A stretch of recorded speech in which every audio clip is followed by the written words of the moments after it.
The 7-year-old watched from behind the dessert menu as the rich man slipped powder into her teacher's champagne. Miss Suri didn't see it. She was too busy being polite, too kind to notice the predator across from her. But Jiwoo Kong wasn't like other 7-year-olds. Her father had taught her to spot poison before she could even read. Taught her to move in shadows before she learned to skip rope.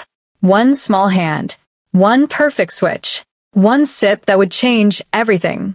The Mafia boss's daughter doesn't play with dolls. She plays with destiny. Before we delve in deeper, I need you to do something for me in just 1 second. Like this video, hit that subscribe button right now and stay with me to see how one child's matchmaking scheme becomes a dangerous game of protection, poison, and finding family in the darkest places. 3 hours earlier. Miss Suri is the prettiest teacher in the whole world, but she's always sad during lunch when the other teachers talk about their boyfriends. Jiwoo whispered this to Mr. Yoon from the Mercedes backseat. Afternoon sun caught her school uniform, making her look like any other second grader heading home. She wasn't. Daddy gets the same look, Jiwoo continued, fingers tracing patterns on leather. When he looks at Mommy's picture, that faraway sad look, Mr. Yoon said nothing. Some topics were dangerous even to acknowledge. But Jiwoo had made her decision 63 days ago.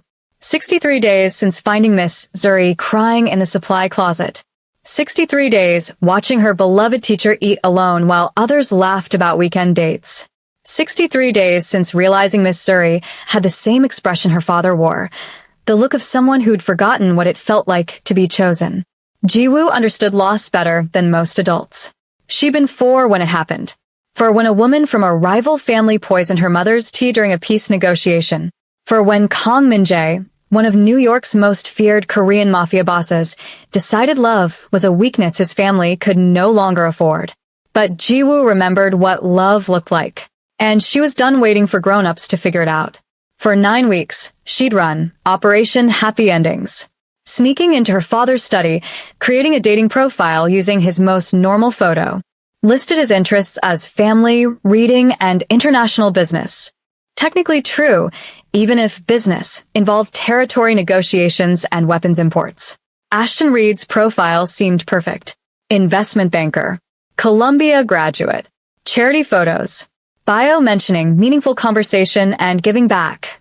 What 7-year-old Jiwoo couldn't detect was that Ashton Reed's hobby was targeting women he perceived as beneath him.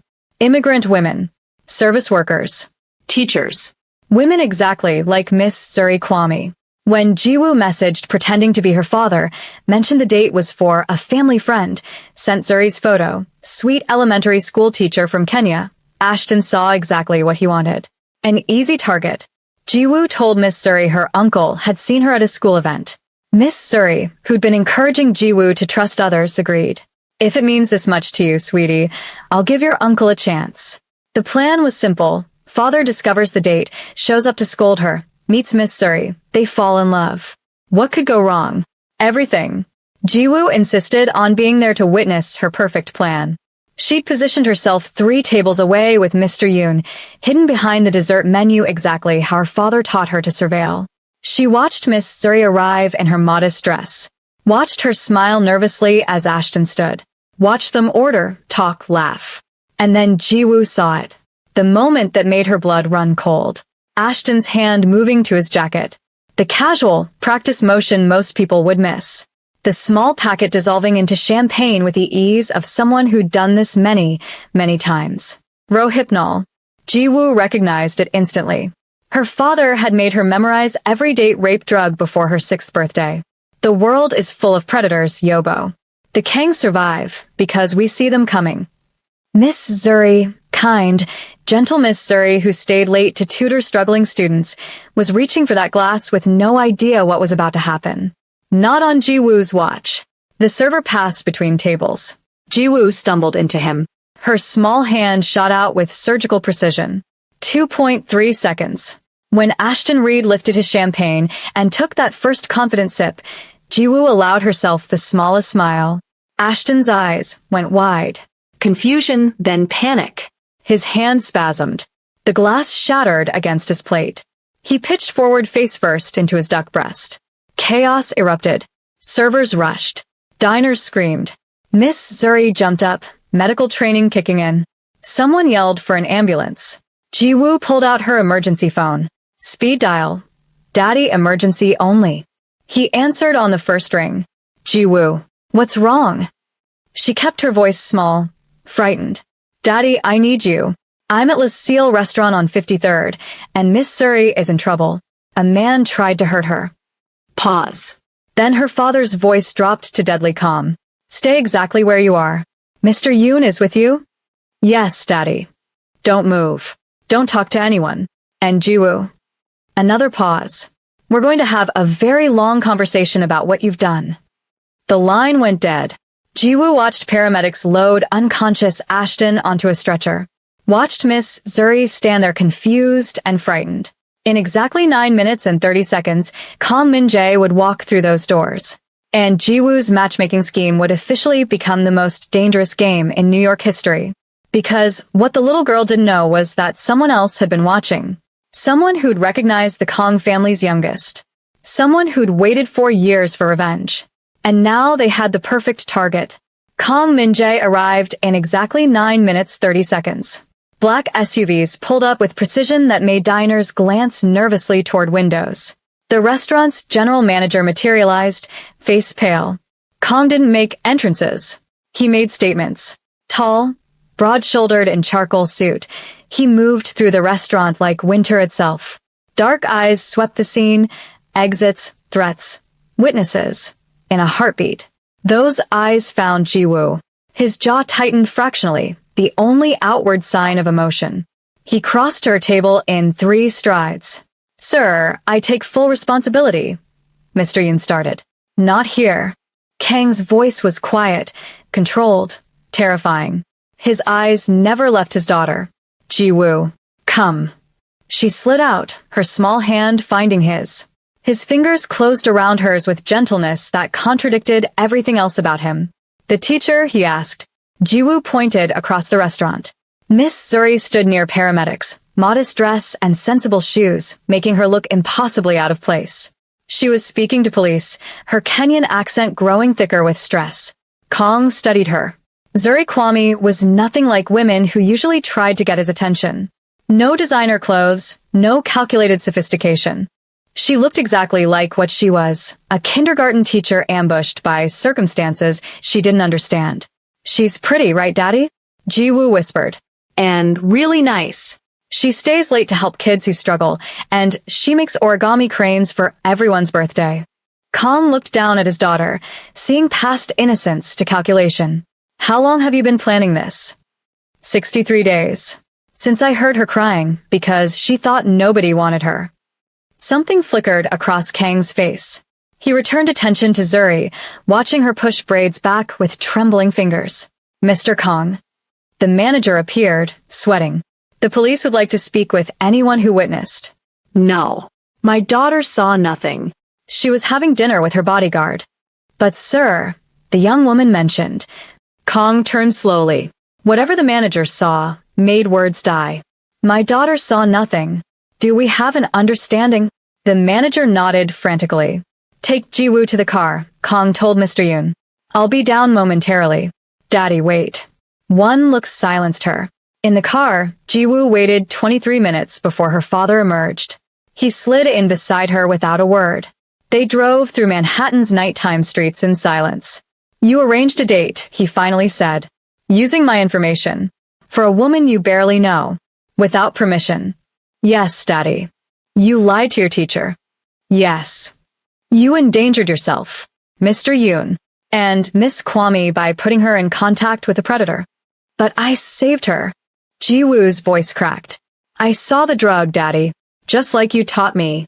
I did exactly what you would have done. Kang turned to look at his daughter fully. The 7-year-old who could identify poisons by sight, who'd executed a glass switch with professional precision, who'd stayed calm and called backup at exactly the right moment. That man was going to hurt Miss Suri. Ji-woo continued, eyes filling with tears she refused to let fall. He was going to do bad things because he thought she was nobody. But she's not nobody. She's my teacher. She's important to me. And I won't let bad men hurt people I love. The word hung between them. Love. You love her? He asked quietly. She's the only one who treats me like a kid instead of a soldier, Jiwoo whispered. She lets me just be Jiwoo. Not Kong Jiwoo, daughter of the most dangerous man in New York. Just Jiwoo, who likes purple and struggles with fractions. Kang's hand reached out slowly, tucking hair behind his daughter's ear. I taught you to survive. I didn't realize I forgot to let you live. Miss Suri lets me live, Jiwoo said. And Daddy, you looked at her, and for just a second, you looked the way you look in old photos with Mommy. Before. You looked alive too. Kong said nothing, but his expression shifted. The Mercedes pulled up to their financial district penthouse. As Mr. Yoon opened the door, Kong caught his daughter's arm gently. What you did was dangerous and reckless. He paused. It was also remarkably effective. However, Jiwoo waited. If you ever arrange a date for me again without permission, you'll be grounded until you're 18. Understood? Yes, Daddy. Good. Now tell me everything about this teacher. In the elevator, Jiwoo told him. About Miss Suri's laugh, about band-aids for scraped knees and broken hearts, about how she looked sad when she thought no one was watching, about how she'd emigrated from Kenya 5 years ago, lived alone in Queens, ate lunch by herself every day. Kong listened. Really listened. Later, after tucking Jiwoo into bed, Kong stood in his study staring at Manhattan's skyline. His phone sat on his desk, demanding attention. He'd taken Zuri Kwami's number. For safety purposes. But now, in silence, Kong admitted the truth he'd been avoiding. For the first time in 4 years, he'd felt something other than ice when looking at a woman. His phone buzzed. Security. Read family making inquiries. The teacher is exposed. Kang's hand tightened. He made a decision that would change everything. He typed, Miss Kwame, this is Kong Min-jae, Jiwoo's father. I believe we need to discuss what happened tonight. For your safety. He hit send before he could second-guess. Her response came quickly. Who are you really? And why does your 7-year-old know how to spot poison drinks? Kong smiled, sharp and cold. This, he thought, is going to be complicated. The next day, Zuri Kwame did not sleep. She sat on her worn queen's couch, still in that carefully selected dress, phone clutched in hand. Kong Min-jae's last text, we should discuss this in person. Tomorrow, I'll send a car. She'd replied, no thank you. I can meet you somewhere public. His response, Miss Kwame, you were targeted by a man from a powerful family. Somewhere public won't protect you, but I can. The presumptuousness should have angered her. Instead, it sent ice through her veins because she recognized truth. She'd seen Ashton Reed's family arrive at the hospital on news footage, expressions promising consequences. And Zuri had given police her real name and contact before Kong Min-jae made the incident mysteriously disappear. She was exposed. Vulnerable. The worst part? She'd walked into this because of a 7-year-old's matchmaking scheme. A 7-year-old who could identify poisons. What kind of father taught his daughter those skills? Jiwoo Kong wasn't like her classmates. Other children played with abandon. Jiwoo played with calculation, always watching exits, always assessing. It had broken Zuri's heart. So she'd made it her mission to give Jiwoo normalcy. Pair her with silly students. Called on her for easy questions that let her relax. Learned Korean fairy tales to share stories of a mother she barely remembered. She'd thought she was helping. Instead, she'd made such an impression the child decided to matchmake her with a crime boss. Because that's what Kong Min-jae had to be. No legitimate businessman made police officers scatter with a look. She should run. But Jiwoo had saved her from becoming victim number 4 to a predator with infinite resources. How could she run after that? Her phone buzzed. I understand your hesitation. But Reed's parents already obtained your address. They know where you live, where you work. I'm not asking you to trust me. I'm asking you to let me keep my daughter's teacher alive. The bastard knew exactly which button to push. She typed, fine, but I meet you at the school, during business hours, where there are witnesses. Agreed. 3:30 p.m. After dismissal. The school day dragged. Every minute felt like hours. Her students sensed distraction. Even Tommy Peterson was surprisingly well-behaved. Jiwoo watched with 2 knowing eyes. During morning recess, Jiwoo approached hesitantly. Miss Suri, are you mad at me? Zuri's heart broke. She crouched down, taking small hands in hers. Oh, sweetie, no. I'm just processing what happened. Because of the date? I thought if Daddy met you, he'd see how nice you are, and maybe you'd both be less sad. Ji-woo, I appreciate that you were trying to help. But adults have to make their own choices about dating. But you both live in the same world as me, Ji-woo pointed out with devastating child logic. And you're the only people who make me feel safe and happy. Doesn't that mean something? Before Zuri could respond, the classroom door opened. Principal Mrs. Harrison stood there with an expression Zuri had learned to dread. Miss Kwame? My office, please. In the office, Zuri found not just the principal, but security and a woman in an expensive suit. Miss Kwame, the woman said, smile sharp. I'm Victoria Reed. I hope you don't mind my stopping by. I'm trying to understand what happened to my son last night. Zuri's mouth went dry. The police already took my statement. Yes, and oddly, that statement disappeared from records. Along with evidence you were ever there. Fortunate for you. Victoria's eyes were cold. Less fortunate for a mother trying to understand why her son is in a coma. I don't know what happened. We were having dinner, he collapsed, I tried to help.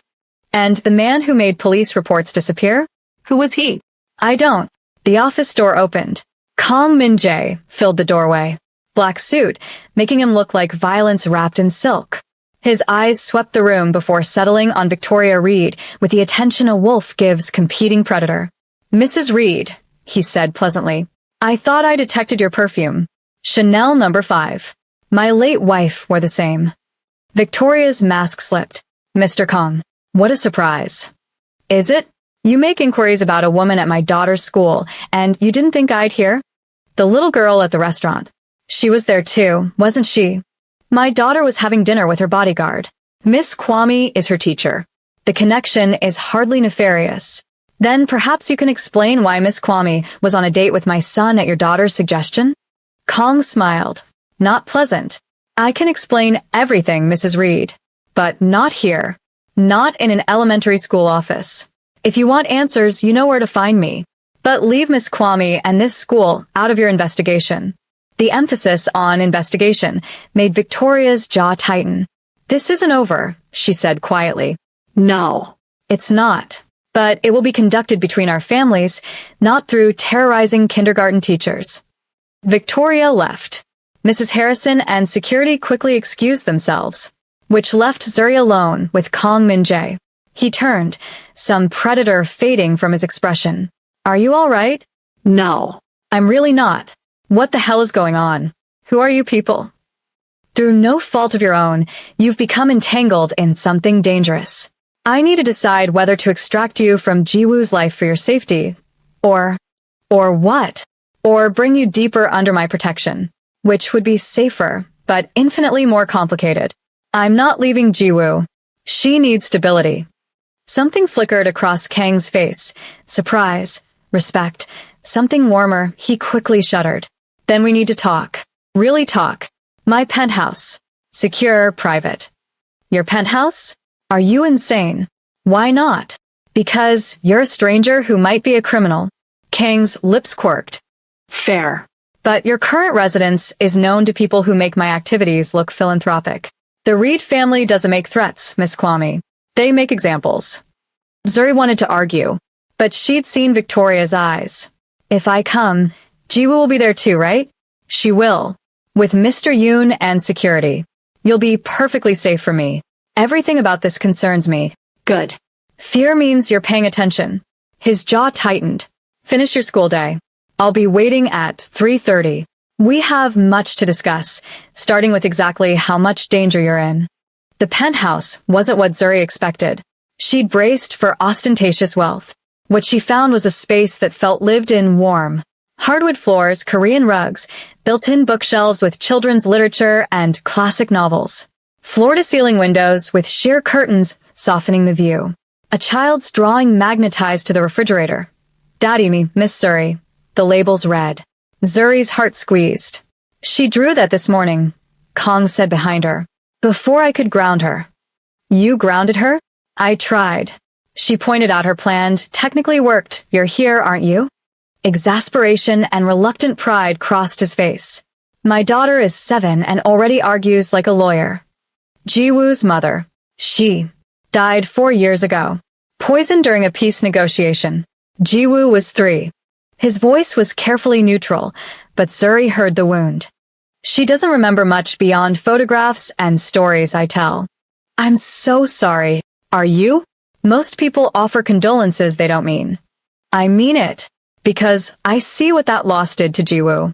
She watches other kids with their mothers, and her face, she tries to hide it, but I see her. Something shifted in Kang's expression. That's why she loves you. You see her as a child instead of a chess piece. Is that how you see her? No. Immediate, sharp. I see her as everything I failed to protect once. I see her as my responsibility to keep alive, even if that means teaching her things no 7-year-old should know. The kettle whistled. Kong poured jasmine tea, with domestic ease, so at odds with everything else. You wanted answers about who I am. He handed her delicate porcelain. Sit. This will take time. Zuri sat at the breakfast bar and listened as Kong Min-jae laid out the truth. He was exactly what she'd feared, a criminal. But not in movie ways. His empire was built on control, information, power, and shadows. Protection rackets for immigrant businesses NYPD ignored. Import-export operations dealing in goods without customs forms. I'm not a good man, Kong said flatly. I've hurt people who threaten my interests. But I have rules. No drugs. They destroy communities I protect. No human trafficking. That's a line I'll kill to defend. No collateral damage to civilians. You're telling me this why? Because you deserve to know what world you're stepping into if you stay in my daughter's life. He opened his laptop, turned it to face her. Security footage played. A warehouse. Women in cages. Men inspecting them like livestock. Zuri's teacup rattled.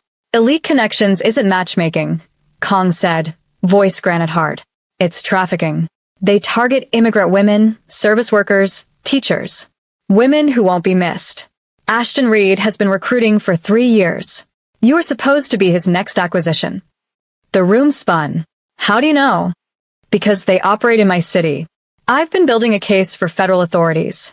But I wasn't prepared for one recruiter to target my daughter's teacher. And Jiwoo saw everything. The drug, the intent. She has my training and her mother's protective instincts. She recognized a predator and eliminated the threat. Terrible pride filled his voice. I should punish her for recklessness. Part of me wants to congratulate her for perfect execution. She's 7. She's the daughter of a man with powerful enemies. 7 in my world means old enough to be targeted. I teach her survival because the alternative is losing her the way I lost her mother. But she's a child. You think I don't know that? Real emotion cracked through. Anguish, raw and bleeding. You think I don't lie awake hating myself for stealing her childhood? For making her a soldier instead of just a little girl? He turned away, hands bracing the counter. I'm trying to balance structure and safety while letting her be a child. It's why I enrolled her in public school. Why I allow birthday parties with discreet guards. I'm trying, Miss Kwame. Every compromise feels like a loaded gun at her head. Zuri did something profoundly stupid. She walked around the counter and placed her hand on his shoulder. He went absolutely still. You're doing better than you think, she said quietly. Jiwoo is cautious, yes. But she's also kind, empathetic. She notices when other kids are sad and tries to help. That's not a child raised without love. That's a child taught that caring matters. She gets that from her mother. And from you. She sees you caring about her safety, her happiness. Maybe you show it differently, but it's still love. Jiwoo knows she's loved. That's not nothing. He turned slowly, and the look in his eyes made Zuri's breath catch. Dark, intense, searching. You're not afraid of me, he said. I should be. Everything logical says I should be terrified. But when I look at you, I see a father who loves his daughter enough to become a monster, so she doesn't have to. The world will never be different for people like me. Maybe not. But Jiwoo's world could be. If we work together, survival skills from you, normalcy from me, balance. His voice dropped an octave. You're planning to stay? I can't go back to my apartment. They know where I live. Your things are being moved as we speak. A team is packing essentials now. You can't just decide to move me. Would you have agreed if I'd asked? Honesty won. No. Then consider this me making executive decisions about your safety. He opened a door revealing a bedroom, guest suite, private bathroom, balcony. Jiwoo's room is down the hall. Mine is opposite. Complete privacy. I can't just move in. You prefer a hotel? I own the Regent Arms. But Miss Kwame, wherever you go, you'll have security. 24-hour protection. Armed guards. The Reed family plays for keeps. Because Jiwoo cares about me. Not because you do. I barely know you. His jaw tightened. What I feel is irrelevant. Is it? The air went electric. Kong stepped closer, and Zuri's back hit the wall. He braced one hand beside her head, not touching but surrounding. You want honesty? His voice was low, dangerous. You're beautiful. Kind without being weak. You see my daughter as a person, not a project. And when you look at me, you don't see a monster. I haven't decided if that makes you perceptive or dangerously naive. And if I'm naive, then I'll protect you from that too. Including from me. He pushed away from the wall. I don't let people close.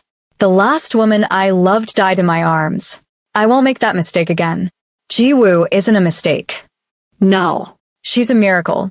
And a vulnerability that terrifies me. His hand flexed. You're already becoming another one. Before Zuri could respond, the elevator chimed. Miss Zuri. You came. Jiwoo's voice echoed. Are you staying for dinner? Please say you're staying. Jiwoo burst in, backpack still on, face lit with joy. She launched herself at Zuri with confidence. Zuri caught her, lifting Jiwoo despite her back's protest. Hey, sweetie. Are you mad about the date? I told Daddy you're too nice to stay mad forever. I was right, wasn't I? Over Jiwoo's shoulder, Zuri met Kang's eyes. She saw conflict, hope and fear warring behind careful walls. I'm not mad, Zuri said softly, still holding Kang's gaze. But we're having a talk about lying and safety, okay? Okay. Does this mean you're staying? She's staying for dinner, Kang said. Everything else requires discussion. But when Zuri set Jiwoo down and the little girl grabbed her hand, chattering about homework and classroom drama, Zuri caught Kang watching them with an expression that made her chest tight. Longing, desperate, and controlled. The look of a man who'd convinced himself he'd never have this. Domesticity, warmth, someone caring about his daughter's stories and his guarded heart. Zuri realized she was in trouble. Not just from danger, but from the way her heart whispered that maybe this broken family could become hers too. If she was brave enough to risk everything. They had pancakes for dinner because Jiwoo asked with impossibly wide eyes that even crime bosses couldn't resist. Zuri stood at the kitchen island whisking batter, while Kang worked beside her with practiced efficiency. Their hands brushed reaching for the measuring cup, and electricity jolted between them.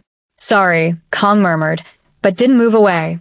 Jiwoo sat at the breakfast bar doing homework, occasionally looking up with an expression far too satisfied for Seven. Miss Zuri. Jiwoo's pencil paused. Are you going to live here now? Zuri and Kang both froze. Jiwoo. Kang said carefully, we discussed this. But her things are coming. I heard you tell Mr. Yoon. That means staying, right? Temporarily, Zuri said. Until complications get sorted. I'll still be your teacher at school. Safe from what? Bad people who make bad choices, Kang answered smoothly. Nothing to worry about. Miss Zuri is helping by staying somewhere secure. Is it because of the date? Jiwoo's voice went small. Did I make things worse? Zuri crossed immediately, crouching beside her. You didn't make anything worse. You saved me from someone who wanted to hurt me. What happened after isn't your fault. I just wanted Daddy to be happy. And you to not be sad anymore. Oh, Jiwoo. Zuri pulled her into a hug. I appreciate that. But life isn't like fairy tales. Sometimes grown-ups have complicated feelings. But do you? Jiwoo pulled back. Have feelings for Daddy? Zuri's eyes found Kang across the kitchen. He'd gone still, expression carefully neutral, but she saw tension in his shoulders. Your dad is a good man, Zuri said carefully. He loves you very much. I think he's someone worth knowing. But worth knowing and ready for a relationship are different things. Because of Mommy? Jiwoo's voice was barely audible. Kong moved then, sinking down to join them. He took his daughter's hands. Your mother was the love of my life. When she died, part of me died too. I thought I'd never want to let anyone close again. His jaw worked. But you kept me alive when I wanted to stop. And slowly, I've been learning that maybe it's possible to honor your mother's memory while still being open to new things. New people. His eyes flickered to Zuri. Intensity. They're making her breath catch. That doesn't mean it's easy or happens on your timeline. But Miss Zuri is here. She's safe. And that gives us time to figure out what comes next. Okay. Jiwoo whispered. Then, with child resilience, can we still have movie night? Yes, Zuri said, laughing through unexpected tears. We can have movie night. They ate pancakes overlooking Manhattan's glittering skyline. After dinner, Jiwoo insisted on movie night, which was how Zuri found herself on an expensive leather couch. Jiwoo nestled between her and Kong, watching Spirited Away. It's Daddy's favorite, Jiwoo explained. He says it's about courage when you're scared. He also cries at the ending, she added conspiratorially. I do not cry. My eyes water, due to emotional resonance. That's called crying, Daddy. Zuri laughed, really laughed, for the first time since Lucille. The sound surprised her. When she glanced over Jiwoo's head, Kong was watching her with an expression that made her pulse flutter. What? She asked quietly. You have a beautiful laugh. I hope to hear it more often. Jiwoo fell asleep before the movie ended, head on Zuri's lap, one hand clutching her father's. Zuri stroked the little girl's hair absently, her other hand somehow finding Kang's where it rested on Jiwoo's shoulder. They didn't speak. The silence was companionable, punctuated only by the movie and Jiwoo's soft breathing. When credits rolled, Khan carefully lifted his daughter, cradling her with heartbreaking gentleness. I'll put her to bed. Make yourself comfortable. Zuri watched him carry Jiwoo down the hallway, the tenderness in his movements painting a picture of a man who was so much more than the criminal he'd described. She found wine, an expensive Pinot Noir, and poured 2 glasses. Kong emerged 20 minutes later in dark jeans and soft gray Henley that somehow made him look more dangerous than Suits had. Without formal armor, she could see the man underneath, lean muscle, ink peeking from sleeves, coiled power. She wanted you to tuck her in too, he said, accepting the wine. I told her you would tomorrow night if you're still here. Tomorrow night. You're very certain I'm staying? No. I'm hoping you'll stay. There's a difference. They gravitated to windows overlooking the city, standing side by side. I got a call while putting Jiwoo to bed, Kong said quietly. Unknown number. Korean characters. His voice went flat. It says, I heard you found someone new. Does she know what happened to the last woman you loved? H. Zuri's blood ran cold. Who's H? Yoon Hae-won, the Serpent Queen, the woman who poisoned my wife. She's been in hiding for 4 years. Kang's hand tightened on his glass. Now she knows about you, about Jiwoo's attachment, and she's letting me know she's watching. What do we do? I should send you away. Right now. Before she decides you're a target. Sending me away doesn't make me safe. It makes me isolated. Zuri grabbed his arms. You said you have resources. Use them. Find her before she finds us. And if I can't, then we fight together. His phone buzzed. Another text. Does the teacher know about the poison yet? I've perfected the formula. Faster. More painful. No antidote. Then a photo loaded. Zuri and Jiwoo leaving school that afternoon, both smiling. The message. I can reach them whenever I want. Kang's control snapped. He threw the phone hard enough to shatter it against the wall, then braced hands on the table, breathing hard. Min-jae. Get Jiwoo, he said, voice deadly calm. Pack bags for both of you. We're leaving in 20 minutes. Where?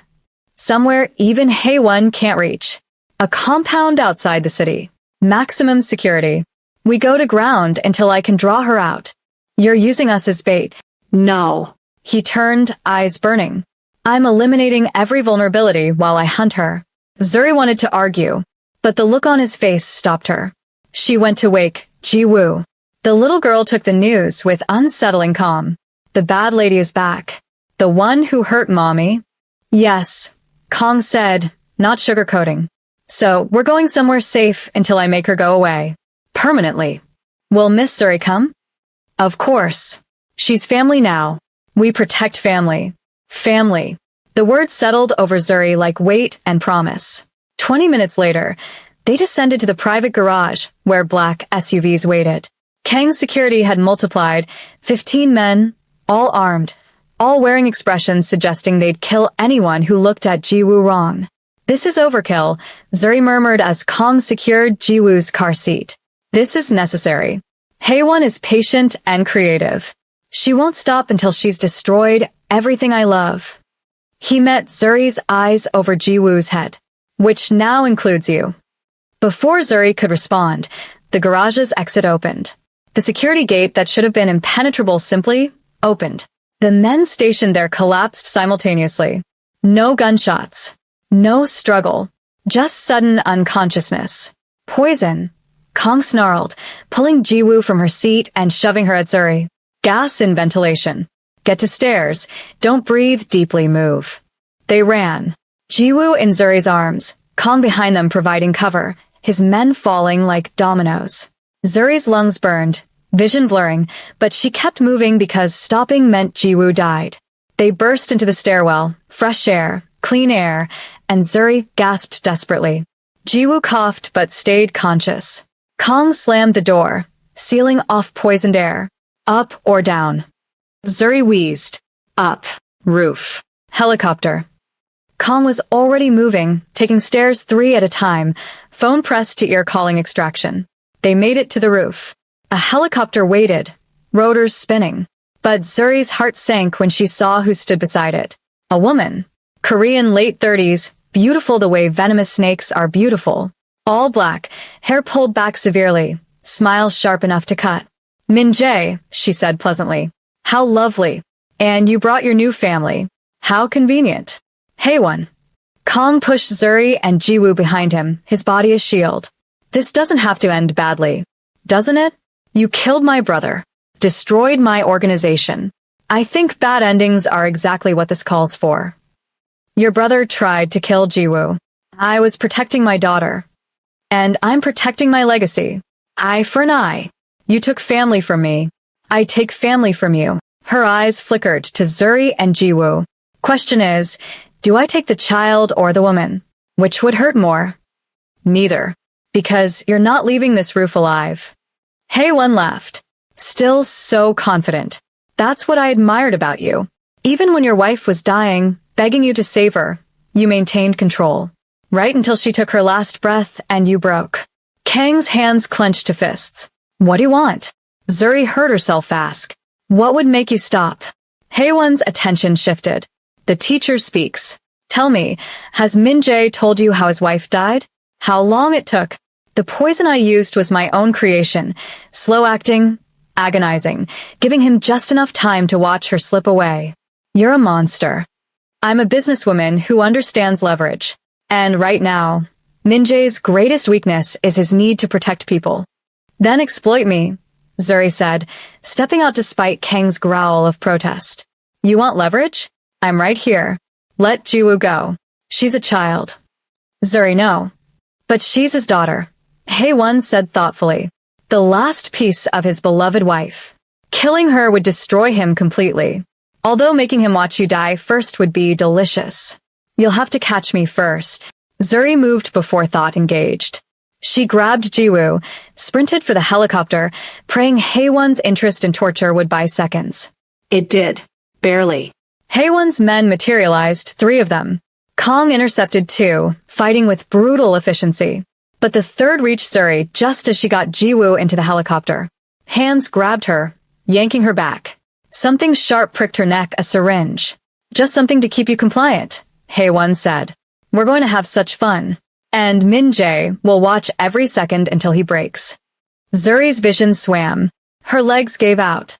But with last strength, she screamed, Take her, M-I-N-J-E. Save Jiwo. She saw Kong torn between impossible choices, his daughter in the helicopter, vulnerable, or the woman he'd admitted loving in enemy hands. Go! Zuri screamed again. Kang's face contorted with anguish. Then he did the hardest thing. He let Haewon take Zuri. He climbed into the helicopter with Jiwoo sobbing and reaching for her teacher and gave the order to take off. The last thing Zuri saw before drugs pulled her under was Min Jae's expression, devastated and determined. Then darkness claimed her, and she knew only cold certainty. This was how she died. In the dark, in a monster's hands, having saved the man and child she loved. 3 hours earlier, in a secure location 20 miles outside Manhattan, Kang Min-jae stood in what was now a war room. Maps covered walls. Laptops displayed tracking data, security feeds, intelligence reports. 15 of his most trusted men worked with military efficiency. In the corner, on a small cot, Jiwoo sat clutching her rabbit, watching her father with eyes holding too much understanding. Daddy. Her voice was small. Is Miss Zuri going to die like Mommy did? Kang's hands clenched hard enough to make wood creak. No. How do you know? Because I won't let it happen. Not again. You couldn't stop it last time. Brutal child honesty. Kang turned to face his daughter, saw in her expression the same fear clawing his chest. You're right. I couldn't stop your mother's death. I was arrogant and unprepared. Those mistakes cost me everything. But I learned. I built better security, better intelligence. This time, I'm not walking into Haewon's trap blind. But you are walking into it. Yes. Because the alternative is leaving Miss Zuri to die alone. I won't do that. Jiwoo climbed off the cot, taking his hand. Mommy would want you to love again. She told me once. I was really little, but I remember. She said if anything happened, you should find someone who makes you happy. Someone who makes me happy too. Kang's throat tightened. She said that. She said you were too good at loving to stop. That it wasn't weakness. It was your superpower. Jiwoo squeezed his hand. So go save Miss Zuri. Use your superpower. And bring her home, so we can be a real family. Kang knelt, pulling his daughter into a fierce hug. I will. I promise. His second-in-command, Seo-jun, cleared his throat. Sir, we've triangulated her location. Warehouse district in Red Hook. Haewon is using shell company property. How many hostiles? Best estimate, 15 to 20. All armed.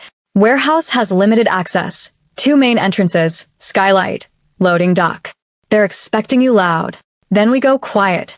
Assemble Alpha Team. Full tactical.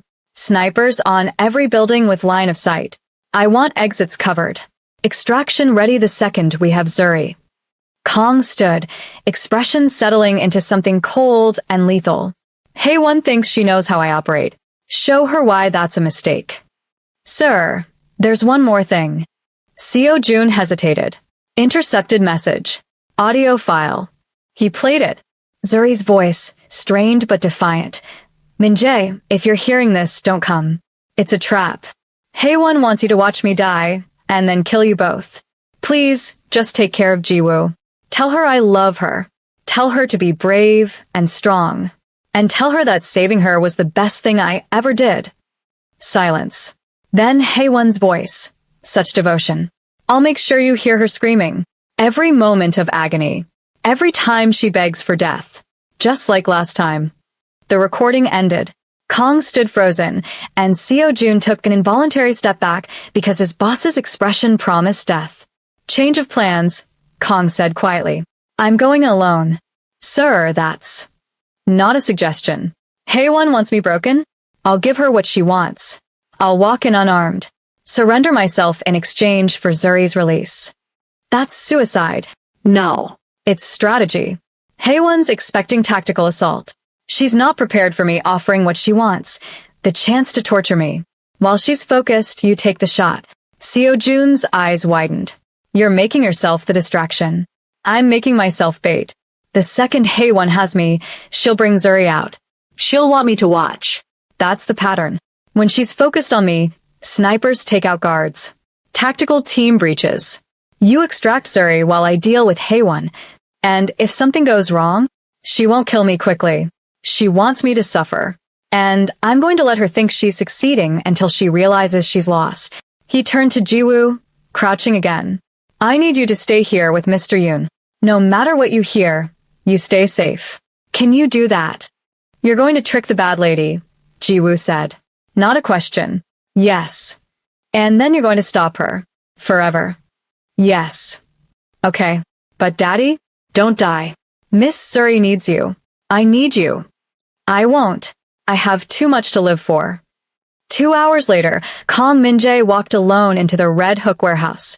Unarmed as promised, wearing simple black, hands visible and empty. But his eyes were weapons enough. Haewon stood center of the space, Zuri bound to a chair beside her. Blood streaked Zuri's face from a forehead cut, wrists raw from restraints. But her eyes were clear and furious when they met Kang's. Don't, she said hoarsely. Min-jae, don't do this. I'm not leaving you. How touching, Haewon said. Brought low by love. Again. You'd think you'd learn. I have learned. I've learned love isn't weakness. It's worth dying for. Worth killing for. Then prepare to die. Haewon produced a syringe, the same poison that killed his wife. Same formula. Improved delivery. You'll have 20 minutes to watch Miss Kwame die before it takes you. Poetic, don't you think? Extremely. But there's one flaw in your plan. Oh, you assumed I came alone. The warehouse erupted. Snipers took out guards with precision. Tactical teams breached both entrances. Kong moved faster than possible, knocking the syringe away, putting himself between Haewon and Zuri. You lied. Haewon snarled. You said unarmed alone. I came unarmed. Never promised alone. You should have known better. Haewon lunged for a weapon, but a figure emerged from shadows, Senator Philip Reed, who'd been hiding, waiting. He grabbed Zuri, yanking her chair back, gun pressed to her temple. Everyone stops or she dies, Philip said. Right now. Freeze. The warehouse went still. Stalemate, Philip continued. Haewon and I walk out. You don't follow. In exchange, I don't blow the teacher's brains out. You're not walking out, Kong said flatly. Then she dies. She dies, you die. Immediately. Painfully. And your wife joins you, because I've had Victoria Reed in federal custody for 3 hours. She's cooperating with prosecutors. Your operation is exposed. You have no leverage. I have her. And I have 50 men outside. 20 snipers with clear shots. Federal agents ready to storm in. You're surrounded, outgunned, out of options. Kong stepped forward. Let Zuri go, and I let you live long enough to see a courtroom. Keep that gun on her, and I ensure your death makes headlines. You're bluffing. Am I? Kang's phone buzzed. He answered on speaker. Tell them. Victoria Reed's voice broken. Philip, they have everything. The trafficking records, financial transactions, witness testimony. It's over. Let the teacher go. Philip's hand shook. The gun wavered. Zuri threw her weight backward, toppling the chair, creating chaos. Kong moved, crossed the distance in heartbeats, grabbed Philip's wrist, twisted until bones cracked, beat the senator with methodical viciousness. Don't kill him, Zuri gasped from the floor. Min-jae, don't. She stopped, followed his gaze. Jiwoo stood in the entrance, Mr. Yoon holding her hand, expression shocked and scared and desperately relieved. Daddy, she whispered. You saved Miss Zuri? Kong let Philip collapse. He crossed to his daughter, lifting her. I promised you I would. You did the hero thing, like in movies. I did the necessary thing. He looked over his shoulder at Zuri, something softening. But yes, I saved her, because she's ours, and we protect what's ours. Federal agents swarmed in, taking custody of Philip and Haewon. Kang's men dismantled the scene, and in controlled chaos, Zuri crossed to Kong and Jiwoo. You came, she said simply. Did you doubt? Yes. No. I don't know. Her voice broke. You chose Jiwoo on the roof. That was the right choice. But I thought maybe it meant that I didn't love you enough? Kong reached out with his free hand, cupping her bruised face with heartbreaking gentleness. Zuri, I chose Jiwoo because you made me. But every second after was focused on getting you back. I would have burned this city to find you. You shouldn't have risked yourself. Then I would have died trying. But I wasn't dying. Not when I have everything to live for. He leaned in, forehead resting against hers while Jiwoo watched with satisfaction. You're mine, Zuri Kwame. Mine to protect, mine to love, mine to build a life with. If you'll have me. If you'll have us. Yes, Zuri whispered. God, yes. They kissed, tender despite violence, promising despite trauma, healing despite bleeding wounds. Jiwoo, sandwiched between them, giggled. You, grown-up kissing. But also yay. Does this mean Miss Zuri is my mom now? Not yet, Zuri said gently. But maybe someday, if that's what you want. I want, Jiwoo said firmly. I want forever. Then forever it is, Kong agreed. And in a Red Hook warehouse, surrounded by federal agents and deadly soldiers, Kong Min-jae believed, for the first time in 4 years, that happy endings were possible. 6 months later, aftermath was messy. Kong spent 18 hours in FBI custody as a witness whose testimony dismantled the Reed trafficking network. Victoria Reed turned evidence, got 15 years. Philip Reed got life. Ashton Reed, conscious now, faced his own charges. Yoon Hae-won was extradited to South Korea, never to touch American soil again. It was over. Except trauma didn't disappear with arrest warrants. Zuri woke screaming from nightmares. Jiwoo refused to leave her father's sight, reverting to behaviors she'd outgrown. Kong became hypervigilant to obsession, reviewing security at 3 a.m., unable to close his eyes without seeing Zuri in Hae-won's hands. We need help, Zuri said one evening, finding Kong in his study at 2 a.m., still checking alerts. Professional help. All 3 of us. I'm handling it. You're not sleeping. Not eating. You nearly attacked Mr. Yoon yesterday. This isn't handling it. He looked up, exhaustion devastating. I keep seeing you die. Every time I close my eyes. Hae-won with that syringe, and I'm not fast enough. And then it's my wife again, and I can't save her either. It loops.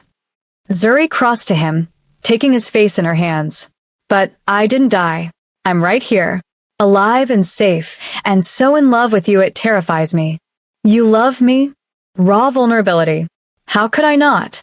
You walked into hell to bring me home. I don't know how to heal from this. Neither do I. But we figured out together. You, me, Jiwoo. As a family. The word broke something in him. He pulled Zuri into his lap, burying his face in her neck, shaking with silent sobs. She held him, stroking his hair, whispering reassurances.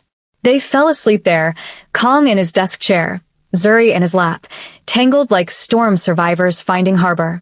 Jiwoo found them in the morning. She looked at her father's sleeping face, peaceful for the first time in weeks, and made a decision. She climbed into the chair with them, wedging between the adults, and closed her eyes. When Kong woke hours later, sunlight streaming through windows, he found himself surrounded by his entire world. Jiwoo drooling on his shirt, Zuri with one arm around his daughter, the other around his neck. Uncomfortable. His back ached. His left leg was numb. He'd never felt safer. Morning, Zuri mumbled, blinking awake. We fell asleep. We did. Your neck is going to hate you. Worth it. He shifted carefully. You were right. About needing help. I'll call Dr. Reyes today. The trauma therapist. For all 3 of us? For all 3 of us. Family sessions and individual. Whatever it takes to move forward instead of just surviving. That's very emotionally mature.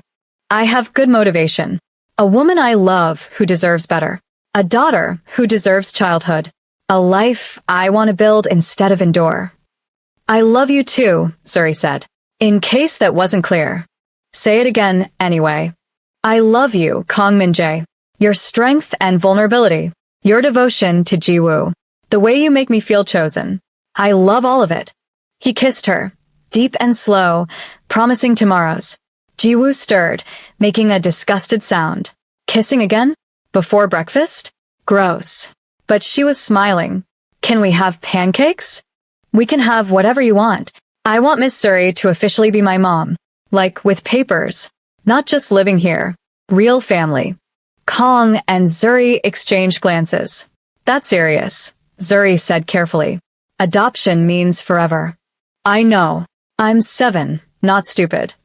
Jiwoo looked between them. I want it. Want you. want us to be real family. I want that too, Zuri admitted. But it's not just my decision. Wants it, Kong interrupted quietly. Wants you legally bound to us. Wants Jiwoo to have the mother she deserves. He paused. But adoption is just the beginning. More, he shifted Jiwoo gently, setting her on the desk, and dropped to one knee. No ring, unplanned, unchoreographed. Just a man making a choice in sunlit study, with his daughter watching. Marry me, he said simply. Not because it's logical or because we've been through trauma. Marry me because I love you. Because I want to wake next to you for the rest of my life. Because you make me believe in happy endings. Zuri's eyes filled. That's not fair. You can't propose before coffee. Is that a no? That's a yes, but I'm crying and I hate crying and you're terrible for making me feel this much before 9 a.m. She laughed through tears. Yes, you impossible man. Yes, I'll marry you. Jiwoo squealed, launching herself at both of them with enough force to send them tumbling. They landed in a heap of tangled limbs and laughter. Can I be the flower girl? And can we have chocolate cake? And can I call you mom for real now? Yes, maybe, and absolutely yes, Zuri said, pulling the little girl close. You can call me mom starting right now. Mom. Jiwoo tested the word, then smiled wider. Mom. It sounds right. Later, after pancakes, Jiwoo supervised, Zuri cooked, Kong watched with besotted eyes. After dropping Jiwoo at school with promises to pick her up together, Kong pulled Zuri into his bedroom. Not for seduction, though tension simmered, but for conversation. Planning. The 1,000 decisions that came with building a life. I want to go legitimate, he said. Fully. No more gray areas. I want Jiwoo to have a father she's proud of. I want you to have a husband who isn't constantly at risk. That's a big change. Can be restructured. Import-export can be legal with proper licensing. Protection becomes actual private security. It'll take years. But I'm done living in shadows. I want mornings like this. Want to coach Jiwoo's soccer team. Want to take you on normal dates. I fell in love knowing what you were. You don't have to change for me. I'm not changing for you. I'm changing for us. For the future, I want to give Jiwoo. For the man I want to be. His hands settled on her waist. You make me want to be better. Then we do it together. Every step. Every step. Every single one. He pulled her down for a kiss that started gentle and escalated quickly. Zuri's hands tangled in his hair, his grip tightening. Zuri, he breathed. If we don't stop. Then don't, she whispered. I'm tired of waiting. I want you. Want us. That was all the permission he needed. Hours later, wrapped in sheets, Kong traced patterns on her shoulder and tried to find words. I thought I'd never have this again. Intimacy. Connection. Someone who sees all the dark parts and stays. The dark parts make you who you are. I wouldn't change them. You see me clearly. And you love me anyway. Especially anyway, she corrected. Love isn't about perfection. Then I choose you, Zuri Kwame. Soon to be Zuri Kong. I'll take your name, your daughter, your complicated life. Package deal. Best deal I ever made. They had therapy to schedule. Wedding plans to coordinate. Adoption paperwork to file. A little girl to pick up who would demand proposal details. But for now, they had each other. And that was everything. 6 months later, Zuri stood in a hotel room adjusting her wedding dress for the 47th time. You look beautiful, Amara said, her best friend who'd flown from Kenya. And terrified. Second thoughts. No second thoughts. Just overwhelmed. 6 months ago, I was a kindergarten teacher with a quiet life. Now I'm marrying a former crime boss, adopting his daughter. 8, came a small voice. Jiwoo stood in the doorway, wearing her purple flower girl dress, with a tiara. I turned 8 last month. You made the rabbit cake. How could I forget? You ate 3 pieces and couldn't sleep. Worth it. Jiwoo crossed to her, expression serious. Mom, can I ask something? The words still made Zuri's chest tight. Of course. Are you scared? To marry Daddy? Because of all the stuff that happened. Zuri knelt, taking Jiwoo's hands. Sometimes I'm scared. Your daddy's life has been complicated. But you know what I'm more scared of? What? Not choosing him. not being part of this family, not waking up every morning knowing I get to love you both. She brushed Jiwoo's hair back. Fear is okay. It means we care. But we don't let fear stop us from living. Right? Right. Jiwoo whispered. Then in Korean, Sarangi Ialma. I love you too. Amara wiped her eyes. Okay, this is too much emotion. Pull it together. A knock. Mr. Yoon's voice. Miss Kwame? Everyone's ready. Zuri took a deep breath, squeezed Jiwoo's hand. Let's get married. The ceremony was intimate. 75 guests, compromise between Kang's preference, 200, and Zuri's, 20. Family, friends, Jiwoo's classmates, Riverside teachers. Dr. Reyes was there. Seo Jun stood as best man. And front row, clutching wedding rings, Jiwoo watched with intense focus. Kang stood at the altar in charcoal suit, eyes locked on the door. When Zuri appeared, walking alone because she insisted she was nobody's property, his expression transformed. Wonder. Pure, unfiltered wonder. She reached him, took his offered hand, felt complete. The judge cleared her throat. We're gathered to witness the union of Kang Min-jae and Zuri Kwame.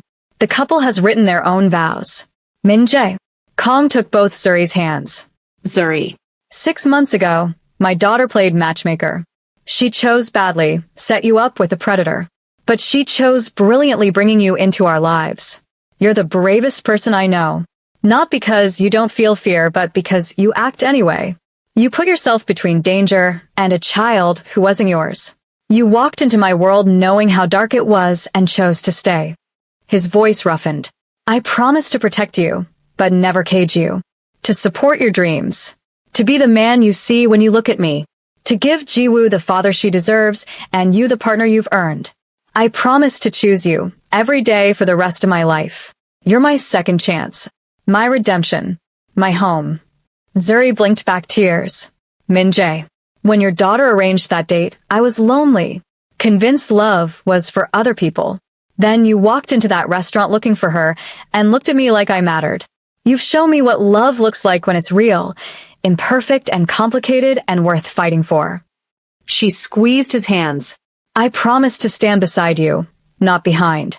To challenge you when needed and support you always. To be the mother Jiwoo deserves and the partner you need. To build a life not defined by the past but shaped by the future we choose. I promise to love you in darkness and light, chaos and peace, for all the days I'm given. The rings? Jiwoo stepped forward, with exaggerated care. Kang and Zuri exchanged rings, simple platinum engraved Korean and English. Chosen. Always. By the power vested in me. The judge said, smiling, I pronounce you husband and wife. You may. Kang didn't wait. He pulled Zuri into a kiss that was tender and possessive, promise and claim. Guests erupted. Jiwoo cheered louder than anyone. And Zuri Kwame, now Zuri Kang, let herself believe in fairy tales. 1 year later, Jiwoo Kang, now age 9, stood before her 3rd grade class holding a poster of family photos. My family is different, she began. I have a dad who used to do bad things but chose to be good. I have a mom who was born in Kenya and came to America to teach. And I have a baby brother who's 6 months old and screams a lot, but is really cute. She pointed to photos. My first mom died when I was little. A bad person hurt her. For a long time, it was just me and Dad. We were sad. But then I had the best idea. I set Dad up on a date. The class giggled. The date was terrible. The man tried to hurt my second mom with poison. But I saw it because Dad taught me to spot danger. I switched the cups. The bad man drank his own poison. Silence. Riveted. After that, complicated stuff happened. Bad people came after us. But Dad saved us. And Mom saved me too.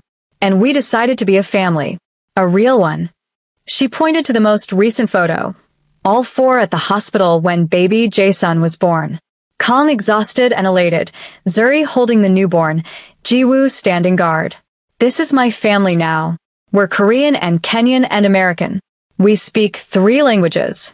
We eat kimchi and yugali and pizza. We're loud and messy and argue about whose turn to change diapers. But we choose each other. Every single day. And that's what makes us family.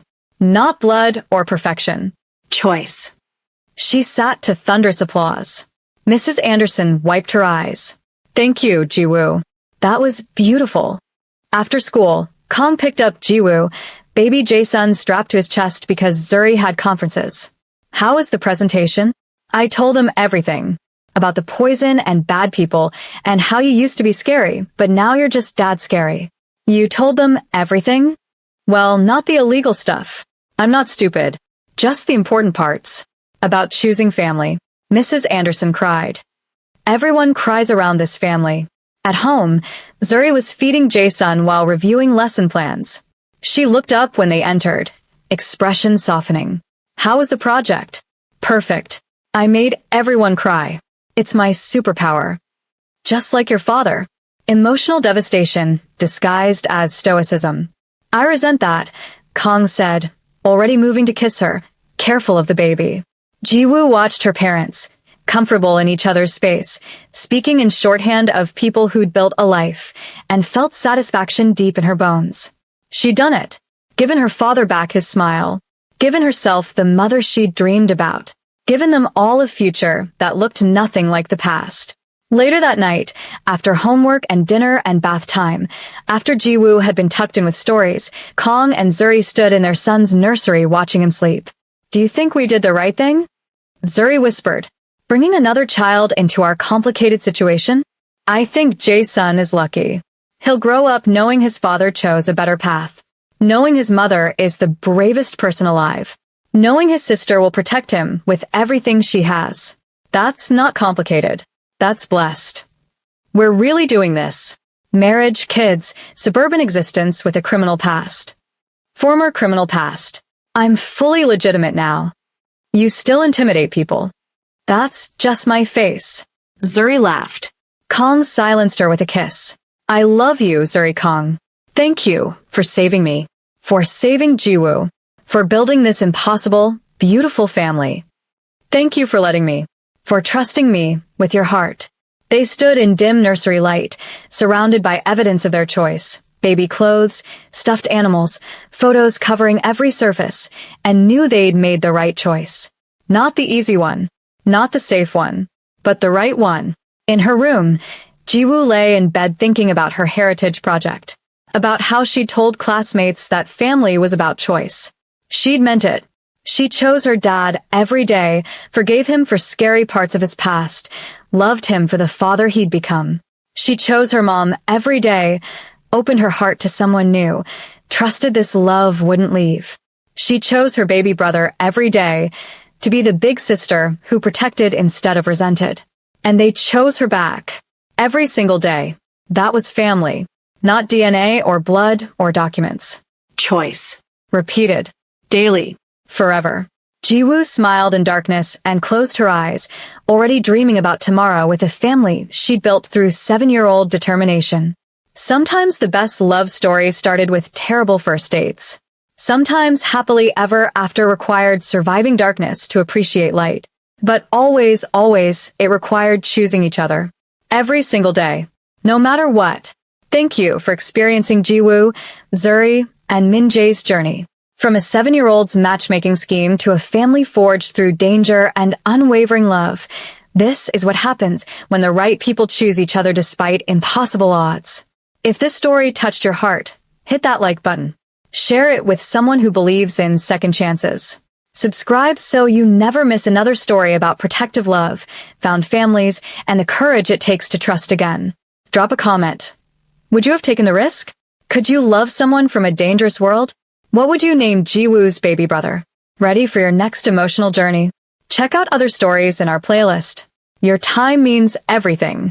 Thank you for being part of our community, for believing in love stories that aren't easy, but are always worth it.